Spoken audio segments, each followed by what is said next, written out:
afternoon. I say you can continue walking, I'm fine. Good afternoon. So we're now in Caen, which I don't know. Caen. Okay, that's the difference. Yes. Caen, and then Caen is in the south. Okay. Yes. I was sitting there for probably about half an hour on the bus, trying to like think about which. Okay, how is the pronunciation different? So that's what it is. Caen, and then Caen is in the south. Back to relevant stuff. So we're now looking for lunch, and we have a little less than 3 hours to explore the city a little bit, and then we are meeting at the Abbey to go to the memorial of Caen. Oh, that's so good.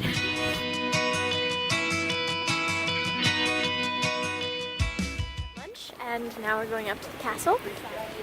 I love castles, and I was reading the sign about it, and William the Conqueror's castle, built in the 11th century. I mean, obviously what is there now isn't, because it looks pretty good. So I'm assuming parts of it were reconstructed or added on later. But they have like an archaeological site inside that we'll go see, so I'm excited.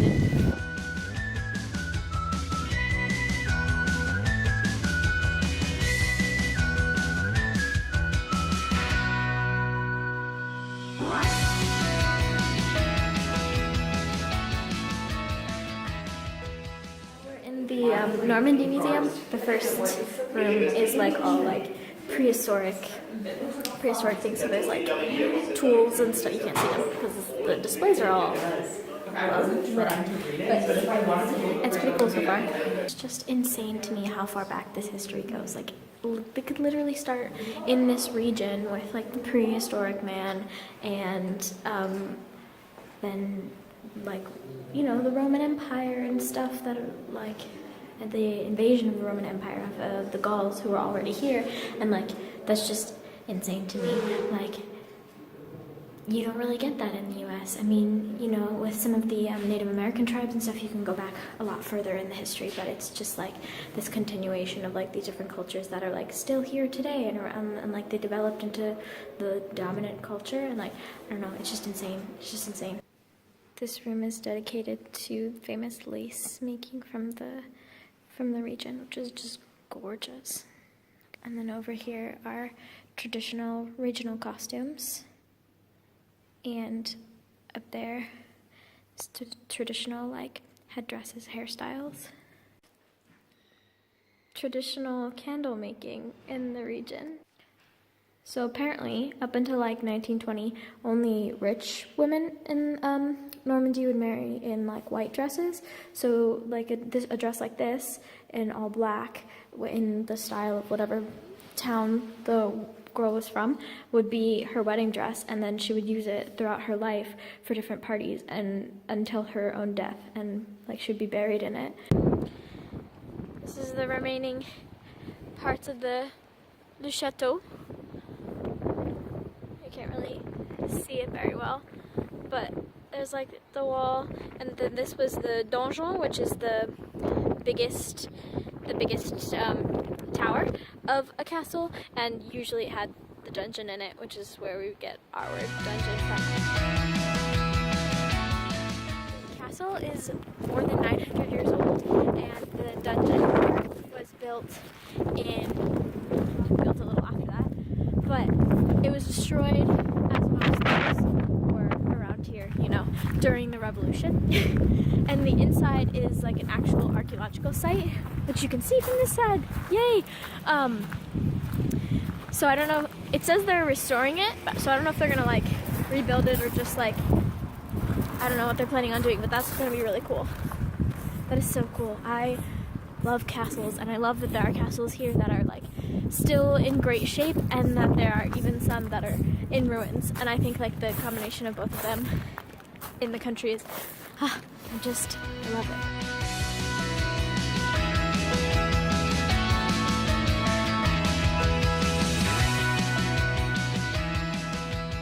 It's a shame that that's, you know, under construction, but wow. I really love being able to see the differences in styles and the different houses and everything from the different regions and everything, because that is, wow. So different, the carving walls. Yeah, and it's so detailed. These houses were built at the very beginning of the 16th century. So like the one on the left, which is under construction, was built in 1509. And like they're still here. Not only are they still here, but they're still beautiful. And I mean, I'm sure, you know, they've done this kind of thing where they fixed it up a few times since then, but it's still absolutely incredible. And still absolutely incredible. And then just down the road is, you know, the remains of the castle that was built 950 years ago. It's, you know, no big deal. Ignore my hair. And sound. I don't know if the wind is messing with the audio or anything, but it's pretty windy. So we went in that church right there, and there were like I don't even know what we would say they were. They looked like they were monks. They're like the whatever an apprentice of a church would be. Yeah, they were like dressed like monks, and they were like younger boys and then like older men, and they were practicing for something, and they were wearing like red and brown robes, and then they turned around and looked at us, and I like there was nobody else in there visiting. It was just these people practicing for whatever, so we didn't stay very long. I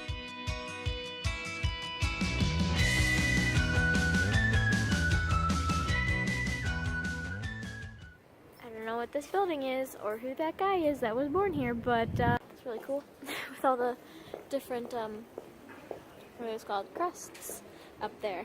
And it looks like the building used to be painted right there or something. Apparently that dude is a very well-known poet.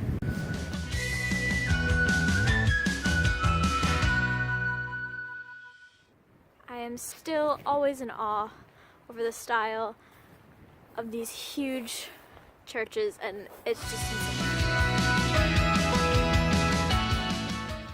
It's the tomb of William the Conqueror.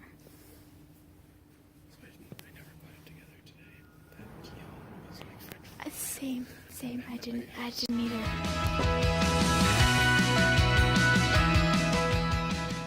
I'm going into the Caen Memorial, and I don't know how much I'm going to be able to film because it is a memorial, but also my phone is kind of dying. So we'll see.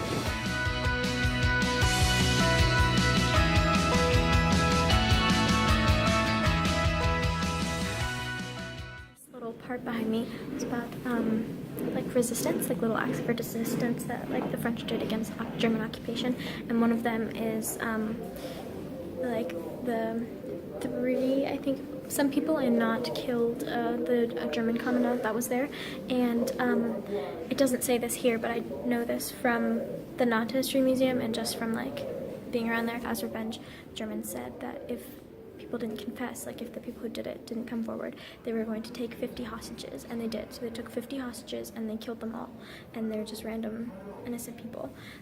So there is kind of like a road kind of and like an area in Nantes kind of as like a memorial to them, to like a like called 50 otages. So it's really powerful.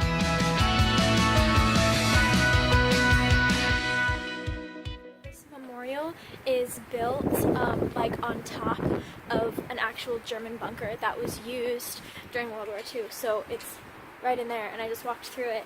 Unfortunately, like I have to meet my group we're watching like a video together here in like 10 minutes, so I didn't get the chance to like go through it all properly and like read everything, but I was kind of hurried through the museum itself as well, which is, I need to come back because really it is so well done. Like honestly, it's so good. And like partway through, like I was taking my time, it was very interesting, and I was like reading everything, and then partway through I looked at the clock and I was like, oh my god, I only have like half an hour left. So I didn't necessarily get to finish it the way I started it, but if you're ever in Caen, and I don't see why you would be here unless you were here to do this type of thing, but definitely come here. It's an amazing Racing Memorial.